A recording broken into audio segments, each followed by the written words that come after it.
Without this, your thumbnails will not work. In this video I'm going to talk about the top 5 mistakes you make when creating thumbnails, and I'd like to start with composition. Without it, everything else won't work. Of course, all the mistakes I'm going to talk about are important, but I think the mistake with composition is the most basic and the most important. In a nutshell, this is an example of bad composition, and this is an example of good composition. Again, this is good and this is bad.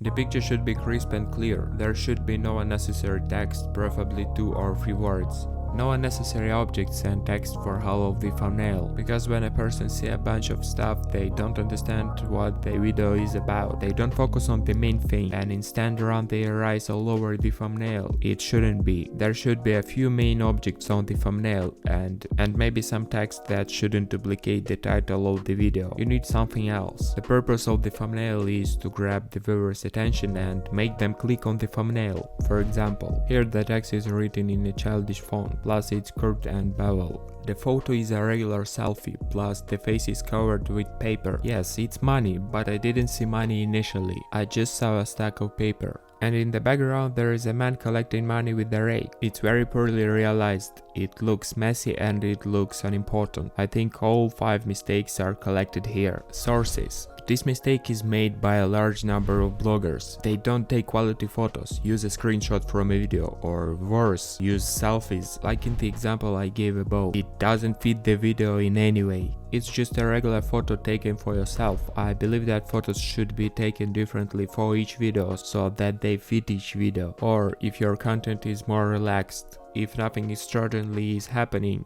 you can take 20 or 30 photos in advance and upload them to one place. Take photos at the right angle, in good quality and in good lighting. I'm not saying buy an expensive camera, put expensive lights, just make the most of the opportunities you have. Idea. It's important to come up with an interesting idea for your thumbnail. Of course, you can do something formulaic and that will work too. In general, I refer to the idea as not only how to arrange objects compositionally, but also what objects to arrange, how to arrange the text, how to arrange the photo or character, and in what pose, what to add for a particular theme.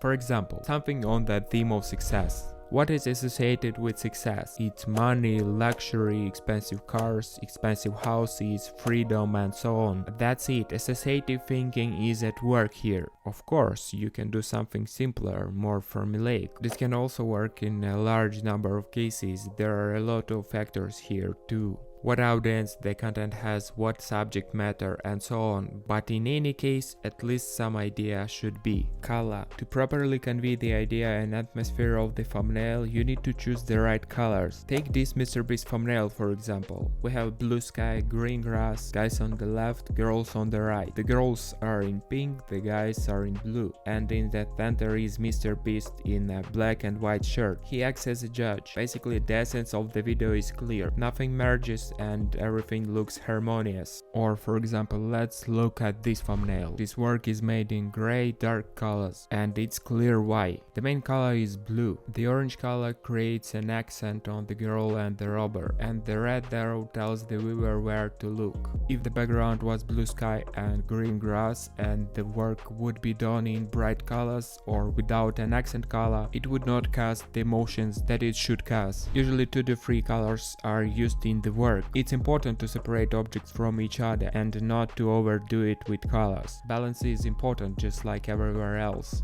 Text, not a small important detail in the thumbnail, because it should harmoniously complement your thumbnail, and most importantly, it must be readable. If you want to realize the text somehow beautifully, add it, for example, on the wall, in your hand, or on the card, that's fine. I always support creativity in work, but if because of this the text will be badly readable, I think it's better to give up this idea. I think it's better to make the text more simple, without different styles, textures, and stuff. The main thing is that it should read well, and it's also important that the text contrasts with the color of the thumbnail. Take my recent video for example. The text is clearly visible. If I make it the background color, it looks bad. If I make it yellow, it's better, but the clothes are the same color and it doesn't look good. It's important to realize your mistake and deal with it. Even if you have all of these 5 mistakes, you can fix them, right? Of course, there are many more details, more hidden. If I may say so. But these are the 5 most basic ones that if you have a problem you need to work on. If you're not sure if you have any of the above mistakes, I invite you to chat in my Telegram channel where you can share your work and ask for feedback, and other designers can rate it or ask for feedback on their work.